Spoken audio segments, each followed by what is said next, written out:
Bonjour à tous, une deuxième vidéo pour s'intéresser à la tension. Alors vous observez déjà sur l'écran que l'on a branché une pile sur une lampe et on voit que la lampe est faiblement allumée, le filament de la lampe est à peine rouge. Pourquoi le filament de la lampe est-il à peine rouge? Question que l'on peut se poser. Ici, vous avez une lampe qui a une tension de 4 volts et on a une pile de tension 4,5, une pile de tension 1,5, une pile de tension 9 volts et cette lampe se demande avec quelle pile elle doit s'associer pour qu'elle puisse fonctionner normalement correctement. Alors on peut deviner que cette lampe 4 volts devra s'associer avec la pile 4,5 volts pour fonctionner normalement.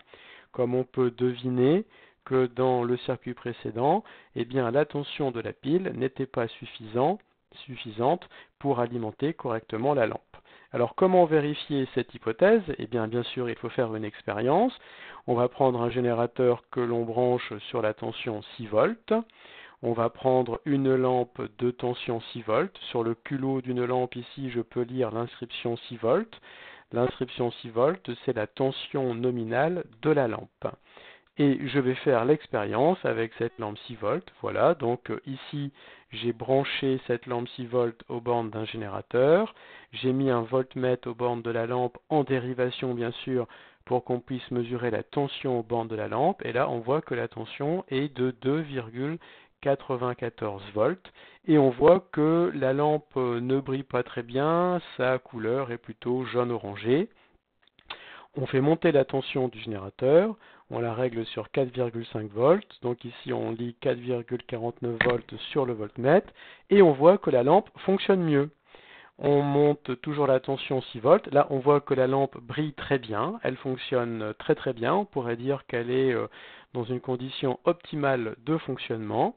On monte encore la tension, là on voit que la lampe devient éblouissante, et je n'ai pas été au-delà de 7,5 volts parce que sinon je risquais de faire éclater la lampe.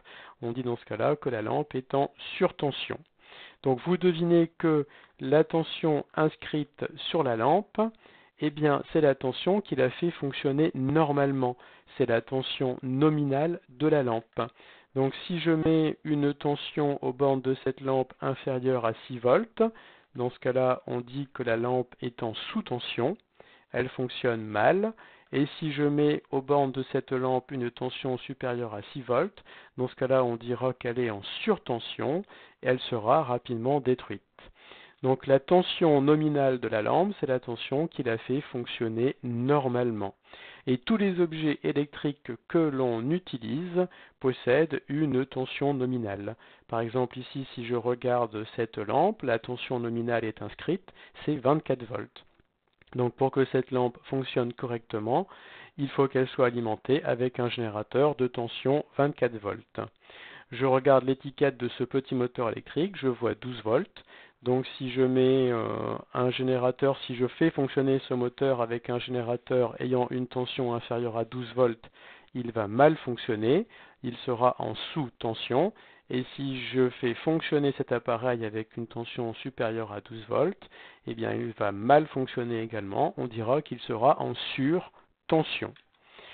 C'est vrai pour tous les objets électriques qu'on peut acheter dans le commerce. Alors vous voyez ici une lampe qu'on peut acheter dans le commerce. Eh bien sa tension est de 230 volts. Ici la radio, sa tension est de 220 volts.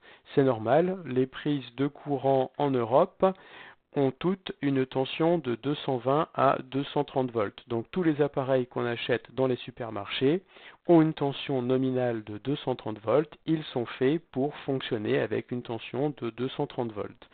Et si vous regardez la lampe qui est là, sa tension nominale est de 12 volts. Donc la tension nominale d'un objet électrique, c'est la tension que l'on doit mettre aux bornes de l'objet pour qu'il fonctionne normalement. Si cette tension est trop faible, on dit qu'il est en sous-tension. Si cette tension est trop forte, on dit qu'il est en surtension et dans ce cas-là, il sera rapidement détruit.